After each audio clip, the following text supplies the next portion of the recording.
नमस्कार मित्रों, मैं उत्तराखंड बेरोजगार शिक्षक संघ से आशीष बिष्ट आप सभी के सामने एक बार फिर से मौजूद हूं। फाइनल रिजल्ट जैसा कि आपको पता है आ चुका है।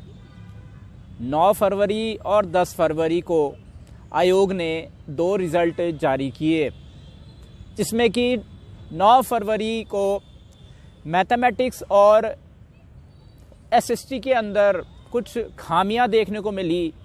और 9 फरवरी के दिन आपको बता दें कि एसएसटी के अंदर, जैसे कि आपको पता था, 2 नाम जो हैं सेम कैंडिडेट के मार्क्स, जो सेम कैंडिडेट्स के जो नाम है वो रिपीट हो गए थे। हालांकि वो एक टाइपिंग एरर थी। और उसमें मैं आपको बता दूं, कुल मिला के टोटल 263 सीट्स शायद आई थिंक उसमें थी। मैं एक बार आपको बता देता हूं कि कितनी सीटें किस में हैं। मैं पहले आपको ओवरऑल जानकारी बता देता हूं कि यहाँ पे आप स्क्रीन पे इस साइड आप देख सकते हैं। ये एलटी रिजल्ट को लेकर मैं आपके सामने आंकड़ा पेश कर रहा हूँ सब्जेक्ट वाइज। यहाँ पे आप देख सकते हैं हिंदी के अंदर टोटल जो सीटें थी वो थी 213। हिंदी सब्जेक्ट में टोटल सीट्स थी 213 और ओवरऑल 179 सीट्स को भरा गया हिंदी में। तो हिंदी में टोटल मिला के 34 सीट्स जो हैं वो अभी भी खाली हैं। हिंदी में 34 सीट्स जो हैं वो अभी भी खाली हैं। इंग्लिश में टोटल 180 सीट्स थी और इसमें से 164 सीट्स को अभी तक दोनों रिवाइज रिजल्ट को मिला के भरा गया है। 16 सीटें अभी भी इंग्लिश में अभी खाली हैं। संस्कृत में 23 सीट्स आवंटित की गई थी, 21 सीट्स को भरा गया, 2 सीटें संस्कृत में भी खाली हैं। मैथ्स में टोटल 178 सीट्स थी। मैं सारे सीट्स को मिला रहा हूँ, याद रखिएगा 60% और 10% दोनों को मिला रहा हूँ गढ़वाल मंडल कुमाऊं मंडल में। और इसमें मैथ्स में 178 में से 153 सीट्स भरी गई, जिसमें आप कह सकते हैं 25 सीट्स जो है वो मैथ्स में खाली गई। फिर साइंस के अंदर बहुत शॉकिंग है, 252 सीट्स जो हैं वो साइंस में देखने को मिल जाती हैं और 197 यानी कि 55 सीटें साइंस में भी खाली चली जाती हैं। ये हो सकता है कि 55 सीटें जो साइंस में खाली गई हैं वो bottom of the line minimum qualifying marks के आसपास आपको शायद देखने को मिली होंगी। और इस वजह से हो सकता है कि साइंस के अंदर आपको इतनी सीटें खाली देखने को मिल जाती हैं। 55 सीटें, 55 सीट साइंस में अभी भी खाली हैं। फिर आपकी एसएसटी यानी कि जनरल, इसमें 263 सीट्स हैं और रिवाइज रिजल्ट आने के बाद जिसमें नाम रिपीट हुए थे, पहले तो 298 सीट्स पर रिजल्ट खोला गया था। सोचिए, जब नाम रिपीट आए थे 263 सीट थी, 298 सीरियल नंबर थे उसमें। और जब रिवाइज रिजल्ट निकाला गया तो 237 सीट्स को फिल किया गया है 263 में से, यानी कि 26 सीटें जो हैं वो एसएसटी में भी यानी कि जनरल में भी खाली है। फिजिकल एजुकेशन में 123 सीट्स थी टोटल, 100 सीट्स को फिल किया गया, 23 सीट्स जो है वो फिजिकल एजुकेशन में भी खाली गई हैं। होम साइंस में 13 सीटें थी, 13 की 13 सीट्स को भरा गया है। कॉमर्स में 15 सीट्स थी, 15 की 15 सीट्स को भरा गया है। तो मतलब होम साइंस में और कॉमर्स में एक भी सीट खाली नहीं गई। और ड्राइंग में आप कह सकते हैं 274, सबसे ज़्यादा वैकेंसी जो है वो ड्राइंग में देखने को मिली और 274 सीट्स जो है ड्राइंग में आई थी और 229 वैकेंसीज को इसमें फिल किया गया है, यानी कि 45 सीट जो हैं वो ड्राइंग में भी खाली गई हैं। ड्राइंग में 45 सीट्स खाली गई हैं और साइंस में 55 सीट्स खाली गई हैं। तो ड्राइंग और साइंस को अगर मिला दें तो 100 सीट्स तो साइंस और ड्राइंग में ही खाली गई हैं। और म्यूज़िक में फिर 8 में से 8 सीटें पूरी फिल हुई।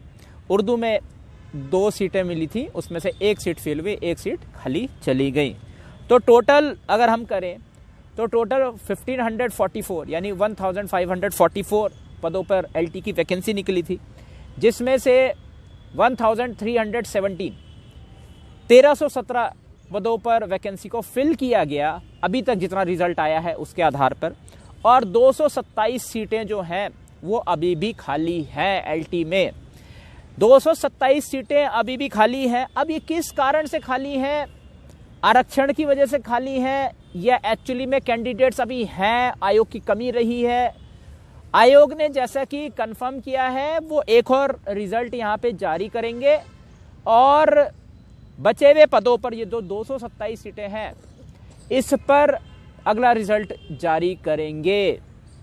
यहाँ पे ये चीज आयोग के द्वारा देखने को मिली और आयोग ने एक मीटिंग करी थी जिसमें उनसे ये भी डिसीजन लिया गया कि आगामी आने वाली जितनी परीक्षा है एलटी के बाद, एलटी के बाद जिनके भी रिजल्ट घोषित किए जाएंगे उसमें सभी कैंडिडेट्स के जो मार्क्स हैं वो भी घोषित किए जाएंगे, या क्वालिफाइंग मार्क्स जिनके हैं उनको घोषित किया जाएंगे। जनरल में 45 प्लस वालों के मार्क्स जो है वो घोषित किए जाएंगे, है ना, अनसिलेक्टेड हो चाहे सिलेक्टेड हो, 45 जनरल में 45 प्लस मार्क्स वालों के अंक जो है वो दिखाए जाएंगे। ओबीसी में फिर 40 प्लस वालों के मार्क्स दिखाए जाएंगे और एससी एसटी में 35 प्लस वालों के मार्क्स दिखाए जाएंगे। जो क्वालिफाई नहीं कर पाए शायद उनके मार्क्स ना दिखाए जाएं। तो आज मैं इस वीडियो में विश्लेषण करने वाला हूं कि विश्लेषण क्या करना है। देखिए ये चीज़ मुझे बहुत पहले से पता थी। 10 जनवरी को जब डीवी लिस्ट आई थी और उसके बाद कुछ कैंडिडेट्स जो हैं वो आयोग जिनका डीवी में नाम नहीं आया था, उस समय से मुझे ये बात पता थी कि विज्ञप्ति के अंदर कुछ गलतियां हुई हैं। मैं ये नहीं कहूँगा कि धांधली हुई है, लेकिन गलतियां हुई हैं और उसी के बेसिस पर उन कैंडिडेट्स का नाम जो है वो डीवी लिस्ट में नहीं आया। हालांकि वो चीज़ आगे जाकर ये भी पता थी मुझे कि फाइनल रिजल्ट में भी उसका एक इम्पैक्ट पड़ने वाला है, लेकिन मैं वीडियो में प्रूफ नहीं देना चाह रहा था। क्यों नहीं देना चाह रहा था? मैं चाह रहा था कि डीवी फाइनल रिजल्ट आने से पहले जो गलतियां हो रखी हैं, जो गलतियां आयोग के द्वारा विज्ञप्ति के अंदर हो रखी है, वो फाइनल रिजल्ट के टाइम पर उनको सुधार दें।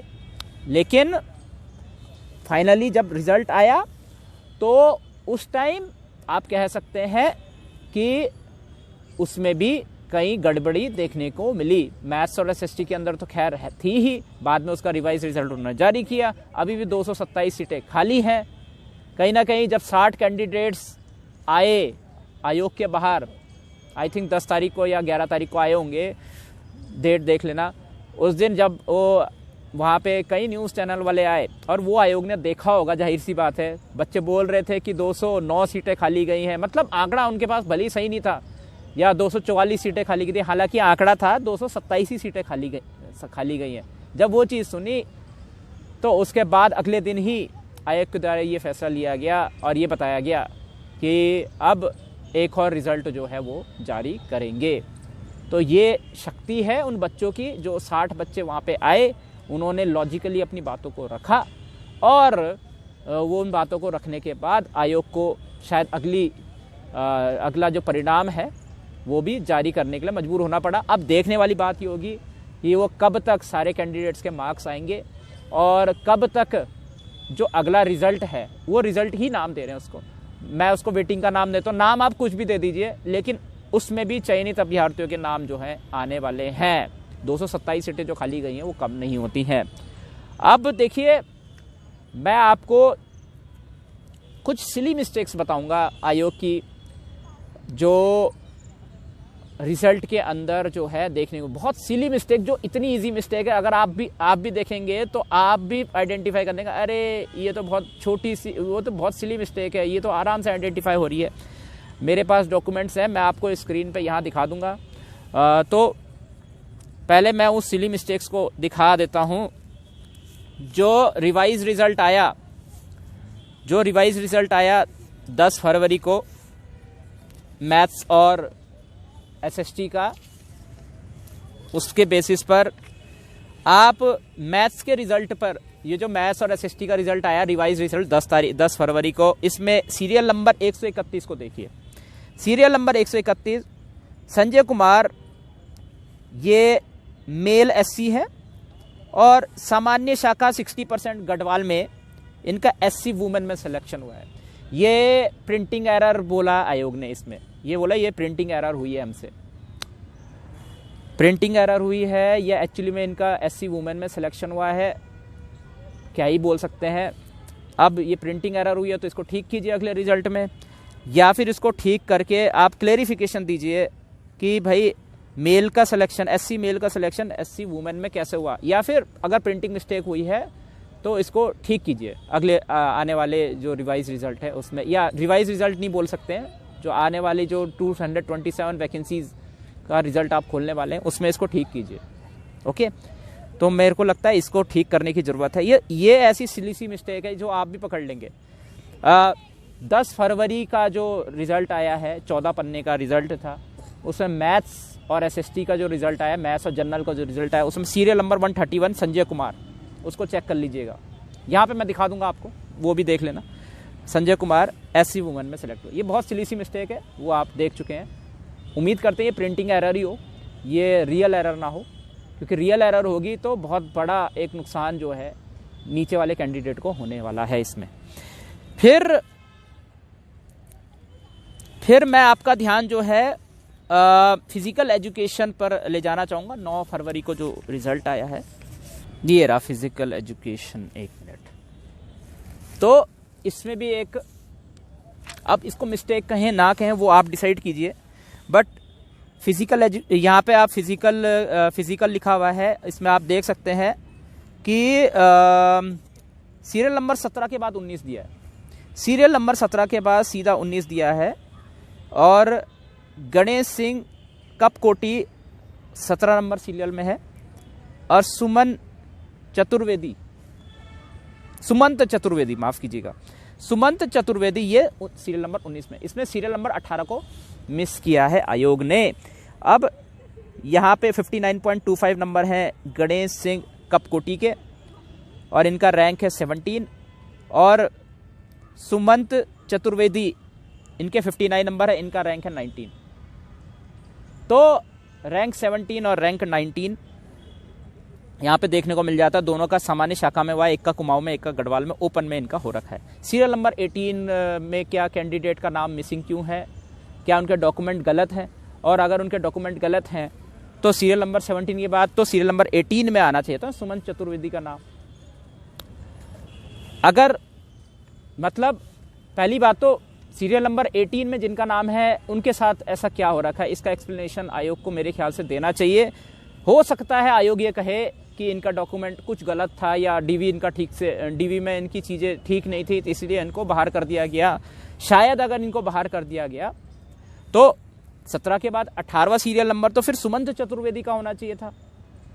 यहाँ मैं आपको दिखा दूंगा, सुमंत चतुर्वेदी का नाम आना चाहिए था 18वें नंबर पे। सीरियल तो वही रहेगा ना, सीरियल नंबर थोड़ी ना चेंज होगा। अब हम लोगों को पता है क्या लग रहा था, फिजिकल में टोटल सिलेक्शन कितने हैं। फिजिकल के अंदर हम तो सीधा सीधा लास्ट लिस्ट देख रहे थे, फिजिकल के अंदर टोटल 100 कैंडिडेट्स को लिया गया, हमें तो यही लग रहा है।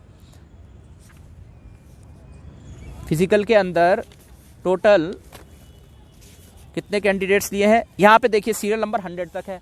अब 17 के बाद अगर 19 आएगा तो 100 कैंडिडेट्स कैसे होंगे, 99 कैंडिडेट्स का सिलेक्शन हुआ है ना। तो इसका मतलब है कि 123 सीटों में 99 कैंडिडेट्स को सेलेक्ट किया गया है। तो फिजिकल एजुकेशन में 23 ने 24 वैकेंसीज अभी भी खाली हैं। तो ऐसा प्रतीत हो रहा है कि 17 के बाद 18 को अगर किसी भी मिस्टेक से बाहर किया गया तो जो इस लिस्ट को तैयार कर रहे थे उन्होंने कॉपी पेस्ट किया और फिर 18 वाले को ऐसे ही हटा दिया, और यहाँ पे सीरियल को चेंज करना भूल गए। 17 के बाद 18 लिखना था, फिर 19 लिखना था। वहाँ पे मे भी हो सकता है कि उन्होंने 18 नंबर को हटाया और लिस्ट को ऐसी जारी कर दिया, और देखा होगा कि बच्चे ये चीज़ नहीं देख पाएंगे। तो कहीं ना कहीं आप कह सकते हैं टाइपिंग में एक वो देखने को मिली है, इसमें एरर देखने को मिली है। भाई आप 17 के बाद 18 लिखेंगे, 18 के बाद 19, और लास्ट में नाम जिसका 100वां नंबर है वो 100 नहीं, वो 99 है, तो उस सीरियल नंबर को ठीक कीजिए। तो ये तो दो ऐसी चीज़ें हैं जो सामने हैं, ये मिस्टेक्स जो है ये तो सामने हैं।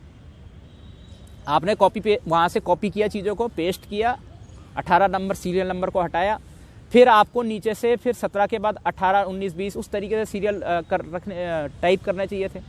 बट शायद थोड़ा सा आलस आ गया होगा टाइपिस्ट भैया को, या जिन्होंने भी ये किया उन्होंने इतना टाइम नहीं, उन्होंने सोचा नहीं रहना तो क्या करना है, और ठीक है। तो थोड़ा सा इसमें ये बहुत, मैं उम्मीद करता हूँ कि जो 18 नंबर का केस है वो अगर सही निकला तो भाई उस कैंडिडेट का नुकसान हुआ है इसमें, अगर उनका केस सही होगा। उम्मीद करता हूँ आयोग ने अगर ये नाम हटाया होगा तो उनके कुछ डीवी में कुछ कमियां देखी गई होगी, इसीलिए उनका नाम नहीं आया होगा। इसका क्लेरिफिकेशन देना चाहिए आई थिंक आयोग को कि इनका क्या चीज़ गलत हुआ, और उनसे भी सीरियल नंबर में तो गड़बड़ हुई है, ठीक है, वो तो 100% है। अब मैं आपको 2 केस और दिखाना चाहता हूँ, इसका मैं कोशिश करूँगा पार्ट 2 वीडियो भी आए, क्योंकि 2 केसेस ऐसे थे जिनको मैंने बहुत डीपली एनालाइज किया, और एक केस है ड्राइंग का और एक है होम साइंस का। अब देखिए मैं आपको एक खास बात बताता हूँ। ड्राइंग का केस है, पहले मैं ड्राइंग के केस की बात कर लेता हूँ। ड्राइंग में जो SCPH है, मैं नाम तो रिवील नहीं करूँगा, क्योंकि मुझे लगता है फिर लोग हो सकता है उस अभ्यर्थी को टारगेट करें, और इसीलिए मैं उनका नाम रिवील तो नहीं करूँगा। लेकिन इतना हिंट दे देता हूँ, चलो, वो LT रिज़ल्ट को लेकर भी संघर्षशील थे धरातल में। LT रिज़ल्ट को लेकर उन्होंने भी संघर्ष किया था, और LT रिज़ल्ट खोलने को लेकर भी वो धरातल में आए हुए थे। तो इशारा दे दिया है, आप समझ जाइएगा। सोचिए वो रिज़ल्ट उनको लग रहा था कि 100% मेरा होने वाला है, लेकिन फाइनली उनका जब DV लिस्ट में नाम नहीं आया, उनको शॉक लगा। तो DV लिस्ट के अंदर मैं आपको बताऊं, DV लिस्ट आई थी आपकी 10 जनवरी को। 10 जनवरी को DV लिस्ट आई थी, और ड्राइंग के अंदर देख लेते हैं उनको। 10 जनवरी को DV मिल गया। हाँ, तो ये आप यहाँ पे देख सकते हैं, drawing 60%, general 11 of 11, last page था ये, PH मेरिट लिस्ट। अब देखिए मैं इसमें आपका ध्यान खींचना चाहूँगा थोड़ा सा। अगर आप देखेंगे तो अगर आप पहले तो मैं आपका ध्यान इस तरफ खींचना चाहूँगा कि जो LT 2020 की जो भर्ती है, हालांकि ये आपको उल्टा दिख रहा होगा, मैं आपको स्क्रीन में सीधा दिखवा दूंगा, ये LT 2020 की भर्ती है।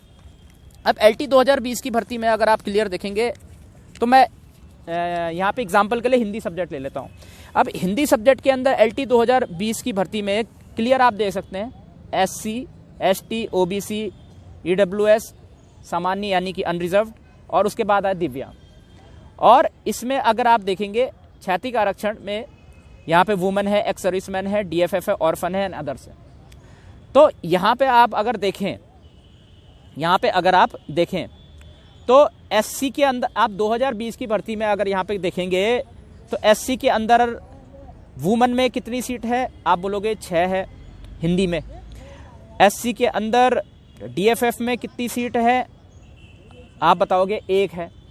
तो यहाँ पे SC के अंदर DFF में 1 सीट है। लेकिन अगर यही चीज़ आप 2024 की विज्ञप्ति में देखेंगे, इसमें भी हिंदी सब्जेक्ट को ही चूज कर रहे हैं, तो SC के अंदर DFF की कितनी सीट है आप नहीं बता पाएंगे। तो यहाँ पे DFF का डिस्ट्रीब्यूशन नहीं हुआ है, एक्स सर्विसमैन का डिस्ट्रीब्यूशन नहीं हुआ है, और PH का डिस्ट्रीब्यूशन नहीं हुआ है। ये हर सब्जेक्ट के साथ है, आप क्लियर देख लीजिए। मैं आपको स्क्रीन में दोनों वैकेंसीज को दिखा दूंगा, देख लीजिएगा। 2020 की यहाँ रख देंगे, 2024 की यहाँ रख देंगे। आप क्लियर देख सकते हैं कि दोनों ही वैकेंसीज में एक अंतर है। आप हर सब्जेक्ट के अंदर DFF, एक्स सर्विसमैन और PH के अंदर अंतर देख सकते हैं। यानी कि इस वैकेंसी के अंदर, इस वैकेंसी को जल्दबाजी में निकाला गया आयोग के द्वारा। 14 मार्च 2024 को इस वैकेंसी को निकाला गया। शायद अगले दिन से आचार संहिता लग रही थी लोकसभा चुनाव की, और उसी दिन दबाव था। देखिए मेरी बात सचिव जी से इसमें हो रखी है, मैं आपको बता दूं, और उसी दिन विज्ञप्ति को निकालने का उन्होंने एक्सेप्ट किया है। उन्होंने ये बात एक्सेप्ट करी है कि उसी दिन विज्ञप्ति निकालने का एक दबाव था। मतलब दबाव नहीं बोला उन्होंने, लेकिन ये बोला कि उसी दिन विज्ञप्ति निकालनी थी, इसीलिए इस तरीके से उन्होंने ये चीज़ें निकाली। ये अधूरा आपको टेबल देखने को मिला, इसमें अधूरा टेबल देखने को मिला।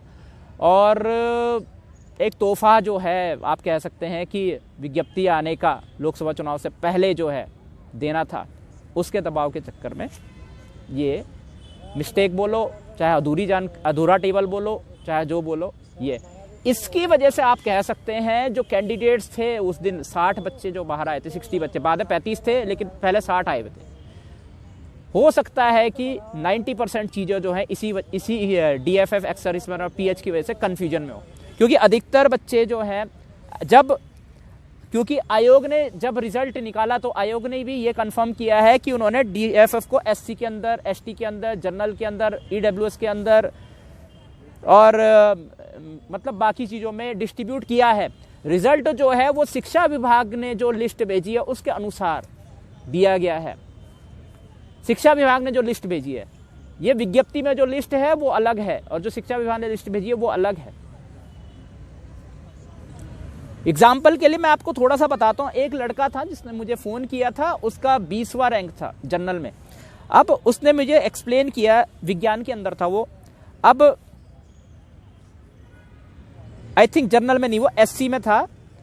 SC में, विज्ञान के अंदर SC में यहाँ पे आप देख सकते हैं रिक्त पद 21 और वुमन को मिली 6 और अनाथ को मिला 1।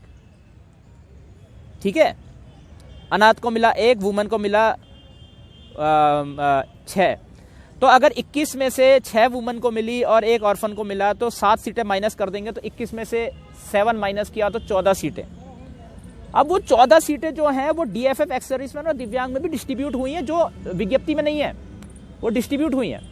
और अगर मैं इस बेसिस पे देखूं, SC के अंदर 21 सीटें हैं और 6 सीटें वुमन को मिली, SC वुमेन को, 1 SC ऑर्फन को मिली, तो 14 सीटें यहाँ पे होगी। वो इसको काउंट कर देगी, वो 14 सीटें हो गई हमारी इसमें विज्ञान में SC के अंदर। और ये आपका गढ़वाल मंडल 60% में है। और ऐसे ही कुमाऊं मंडल में अगर आप देखेंगे, हाँ, तो कुमाऊं मंडल का जो 60% है, इसमें विज्ञान में सामान्य शाखा में कुमाऊं मंडल, हाँ, इसमें SC के अंदर 15 सीटें हैं, वुमन को गई 5, ऑर्फन को गई 1। तो वो ये कर रहे थे कि 15 में से इन 6 को माइनस कर दिया 9, तो 14 यहाँ होगी और 9 यहाँ होगी। वो बोल रहे 23 सीटें हैं SC के अंदर, मेरा 20वां रैंक है और रिजल्ट जारी हुआ है 19 पर। साइंस का रिजल्ट SC की 19 सीटों पर जारी हुआ है, तो मेरा 20वां नाम क्यों नहीं आया? तो मैंने जब ये DFF एक्सर्विसमैन और दिव्यांग का जो ये टेबल देखा, जैसे कि आप देख सकते हैं ये इसमें सब डिस्ट्रीब्यूशन नहीं किया गया है, तो मैंने उनको ये एक्सप्लेन किया। हो सकता है, ये पॉसिबिलिटी है, याद रखिए ये कोई प्रूफ नहीं है, ये पॉसिबिलिटी है। हो सकता है आयोग ने वो 19 की लिस्ट इसलिए जारी करी, जो 23 सीटें आप मान के चल रहे हैं ना, वो एक्चुअली में जनरल में 19 सीटें हैं शायद, और वो जो 4 सीटें जो माइनस हुई हैं वो DFF एक्सर्विसमैन और दिव्यांग के सब डिस्ट्रीब्यूशन की वजह से माइनस हुई है। इसका मतलब ये हो सकता है कि गढ़वाल मंडल सामान्य शाखा के अंदर जो 60% है, उसमें DFF एक्सर्विसमैन और दिव्यांग में सीटों को डिस्ट्रीब्यूट किया गया है SC ST OBC उसकी वजह से। और जनरल के अंदर एक्चुअली में जो कैंडिडेट समझ रहा है कि मेरा 20वां रैंक है, मेरा तो आराम से हो रहा है 23 सीटों में 20वां रैंक मेरा, तो मेरा तो आ जाएगा SC के अंदर, तो उसको जब रिजल्ट आया शौक लगा। अब ये क्लैरिफिकेशन आयोग को देना चाहिए ना खुद से, और ये चीज एक्सेप्ट की है, एक्सेप्ट की गई है उनके द्वारा कि हमने शिक्षा विभाग के द्वारा जो लिस्ट, जो टेबल भेजा गया उसके अनुसार रिजल्ट जारी किया है। अगर उसके अनुसार आपने रिजल्ट जारी किया है तो मतलब विज्ञप्ति में जो डिस्ट्रीब्यूशन है उसके अनुसार रिजल्ट जारी नहीं हुआ। तो पता है मामला कहां, अब आप समझ जाइए कि जो कैंडिडेट्स वहां खड़े हैं वो अगर ये कह रहे कि विज्ञप्ति के आधार पर रिजल्ट जारी कीजिए, तो उनका वहां पे सिलेक्शन हो रहा है, उनका वहां पे सिलेक्शन हो रहा है। जैसे अगर वहां पे 23 सीटें हैं तो उस 20 वाले का सिलेक्शन तो हो रहा है। ऐसे ही एक कैंडिडेट और था, मुझे याद नहीं आ रहा है, उसका शायद 23वां रैंक था, 21 की जारी की थी और शायद 25 सीटें थी कि 26 सीटें थी टोटल। वो काउंट कर रहा था कि 26 सीटें मेरे, उसमें 21 को सीटें दी गई है लेकिन मेरा 23वां रैंक है। अब जो शिक्षा विभाग ने जो लिस्ट जारी की है, आयोग तो उसके अनुसार बोल रहा है। अब इसमें दिक्कत यही तो है कि विज्ञप्ति के अंदर आपने उस तरीके से चीज़ें जारी नहीं करी है ना, यानी कि विज्ञप्ति आपने अधूरी जारी करी। और मोस्टली आप कह सकते हैं इसी वजह से कैंडिडेट्स धरातल पे आने पे मजबूर है और अपने चयन की मांग कर रहे हैं। ये चीज़ें मैं वीडियो में नहीं बताना चाह रहा था। मैं चाह रहा था कि फाइनल रिजल्ट आने से पहले, क्योंकि विज्ञप्ति तो आपकी डीवी से भी पहले आ रखी है, तो ये चीज़ तो पहले से ही पता थी मुझे और मैं वीडियो के अंदर नहीं बताना चाह रहा था। हम चाह रहे थे कि मैं मध्यस्थता करके ये जो विज्ञप्ति इस तरीके से जारी हुई है इसका समाधान छात्रों से वार्तालाप करके आयोग, मैं मध्यस्थता करूं और छात्रों से वार्तालाप करके इसका समाधान जो है तुरंत जल्द से जल्द आयोग के द्वारा निकाला जाए और अंदर ही अंदर चीज़ें रिजॉल्व हो जाए और सारी चीज़ें निपट जाएं। मेरी कोशिश ये थी इसमें। लेकिन जब फाइनल रिजल्ट जारी हो गया है, सभी कैंडिडेट्स के मार्क्स अभी भी नहीं आए हैं और आप ये कह सकते हैं जो बच्चे प्रत्यावेदन दे भी रहे हैं उसमें उन्होंने जो भी पीछे डॉक्यूमेंट्स लगाए भी होंगे वो डीवी लिस्ट का डॉक्यूमेंट लगा रहे हैं जिनका डीवी में नाम है, जिनका दोनों में ही नाम नहीं है उनके साथ भी। एक चीज़ और है, मैं एक और आपको केस बताना चाहूँगा। एक फीमेल है, उनका नाम मैं आपके सामने रिवील नहीं करूँगा। होम साइंस के अंदर, होम साइंस का जो केस है, होम साइंस के अंदर 10 पहले तो डीवी लिस्ट में होम साइंस का देख लेते हैं पहले। होम, हाँ ये रहा, ये है। अब मैं आपको पहले तो डीवी लिस्ट दिखाऊंगा होम साइंस की। तो 60% जनरल में अगर आप देखेंगे तो होम साइंस में 2 सीटें थी वैसे, तो इधर तीन लोगों के नाम दिए गए हैं। उषा जोशी जनरल फीमेल में टॉपर है, 72.5 मार्क्स, ये नंबर 1 रैंक पे है। फिर ज्योति रावल, ये 66 नंबर के साथ नंबर 2 रैंक पर है। और प्रियंका फरसवान, ये 66 नंबर के साथ 3rd रैंक पर है जनरल में। ये आप कह सकते हैं 60% सामान्य शाखा के अंदर ये 3 फीमेल्स का डीवी लिस्ट में नाम आया था। 3 का आया था, सीटें 2 थी, उन्होंने 1.5 गुना लिया, आयोग ने 1.5 गुना लिया तो 3 का नाम आया। फिर 60% इसी में मैं फीमेल शाखा में देखना चाहूँगा। 60% फीमेल शाखा में इसमें आप देख सकते हैं यहाँ पे 9 नाम आए हैं डीवी में, जनरल मेरिट लिस्ट के अंदर 60% फीमेल में, 60% महिला शाखा में 9 नाम आए हैं। अब इसमें उषा जोशी, ज्योति रावल और प्रियंका फरसवान जिनका सामान्य में नाम था उनका यहाँ पे भी नाम है, ठीक है। फिर 65.75, 64 और 64 के बाद आ रहा है 58.5, ठीक है। अब 64, 58.5, 58.25, 57.75, 57.5 ये फीमेल कैटेगरी के अंदर है। आप कह सकते हैं कि टॉप 3 को अगर मैं छोड़ दूं तो नंबर 4 से लेकर नंबर 9 तक ये फीमेल कैटेगरी के अंदर आएंगी, क्योंकि हो सकता है कि भाई कि ऊपर के 3 कैंडिडेट जनरल को लें और 4 से लेकर 9 तक फीमेल कैटेगरी के अंदर आए। अब बात यह है कि इसमें एक कैंडिडेट का डीवी लिस्ट में नाम नहीं है। और मैं एक बात क्लियर कर दूं, अब फॉर्म भरते टाइम किसी कारण से, वैसे वो ये कह रहे हैं कि हमारी गलती नहीं है उसमें, लेकिन हमने वो क्लिक किया था लेकिन हमारा अनरिजर्व्ड में आ रखा। फीमेल का 60% जनरल में है खाली, तो जो 60% फीमेल में उनका नाम नहीं है। तो जब तक डीवी लिस्ट थी उनको ये बोला गया था कि जनरल की मेरिट 66 है, आप देख सकते हैं डीवी लिस्ट में, और 60% सामान्य शाखा की जो मेरिट है वो 57.5 है। और क्योंकि आपने फीमेल ब्रांच सेलेक्ट नहीं करी, इस वजह से आपका नाम आपका जनरल शाखा में आएगा और जनरल शाखा में 66 मेरिट गई है और आपके मार्क्स उससे कम है, इसलिए आपका नाम दोनों ही में नहीं आया। एक तो आपने ब्रांच सेलेक्ट नहीं करी, इस वजह से आपका नाम नहीं आया।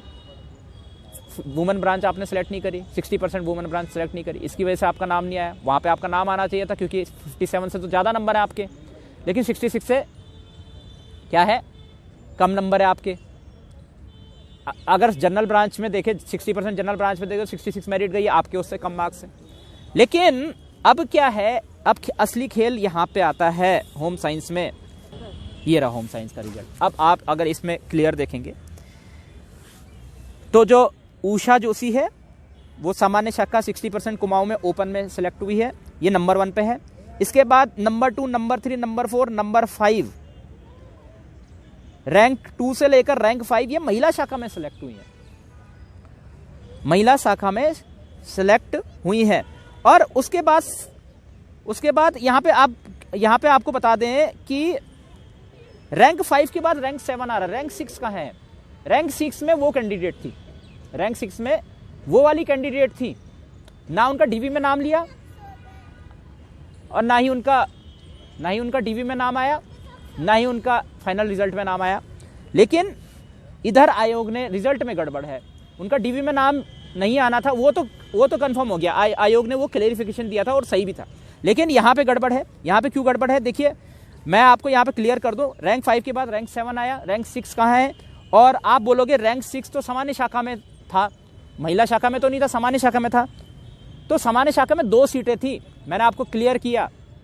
एक सीट थी गढ़वाल मंडल में, एक सीट थी कुमाऊं मंडल में, सामान्य के अंदर जनरल में। तो वहां पे आप कह सकते हैं अगर नंबर 1 ने सामान्य शाखा ली है और फिर रैंक नंबर 7 ने सामान्य शाखा ली है, उसके 58.5 है और उस कैंडिडेट के तो 58.5 से ज्यादा नंबर है। तो रैंक 2, चलो मार्क्स मैं बता देता हूं, उनके लगभग 61 से 62 के बीच में, तो वो 58.5 से तो सामान्य शाखा में ऊपर होनी चाहिए, है ना? हाँ या ना? तो नंबर 1 पे होना चाहिए उषा जोशी 72.5, सामान्य शाखा 60% कुमाऊं में, ये नंबर 1 पे होनी चाहिए थी। और नंबर 2 में सामान्य शाखा के अंदर होना चाहिए, तो वो 61 वाली कैंडिडेट या 62 वाली कैंडिडेट, उनका नाम आना चाहिए था और उनका होना था सामान्य शाखा 60% में। ये 58.5 जो सामान्य शाखा में दिया है, ये गलत है, ये गलत है।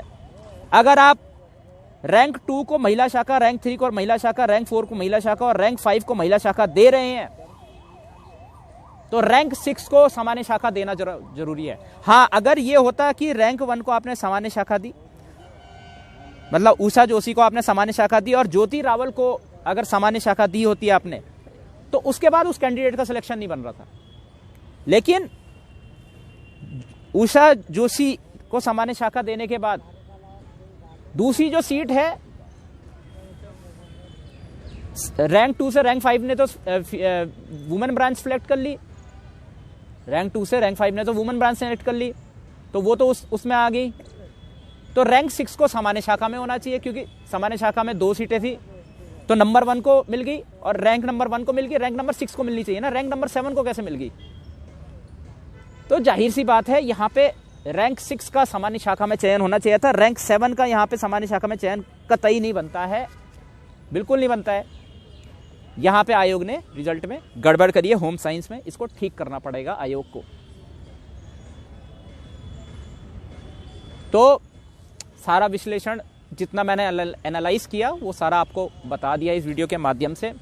मैं सारे एविडेंसेस यहाँ पे आपको स्क्रीन में दिखा ही चुका हूँ, वो आप देखते रहिएगा।